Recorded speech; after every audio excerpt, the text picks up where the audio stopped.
Okay, so we're here with Bill Disler, who is the Vice President of Sales and Engineering at AFC-Holcroft at the IEA and MTI meetings here in Albuquerque. Got a question for you.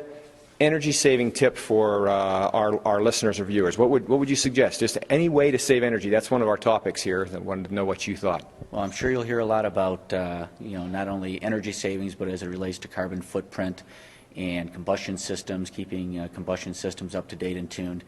But one thing that I think I would call a low-hanging fruit for North American customers, based on our international experience, traditionally we'll go into Europe and other locations, and many things we hear is that our furnaces are rated at a very high atmospheric consumption.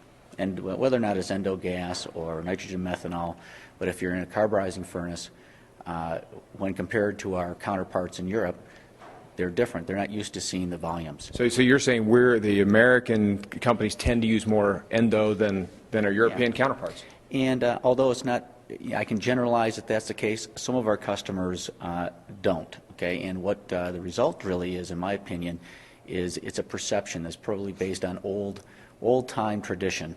I think that in many cases for instance, in our equipment, you can dial down endo gas maybe 30%.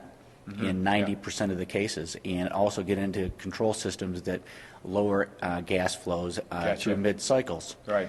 And that affects carbon footprint. Sure. Yeah. And most likely, much more so than even tuning some combustion systems. The combination of the two can have a great effect. All right. So I think people should look at that. So basic, easy, low-hanging fruit. Check to see the amount of endo gas you're using, see if you can cut it back, but consult your physician first, right? Don't do it without...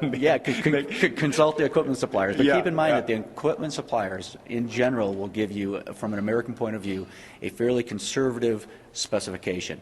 You need to look at your process and dial it down and minimize that gas flow to see if you can optimize your productivity and lower your costs.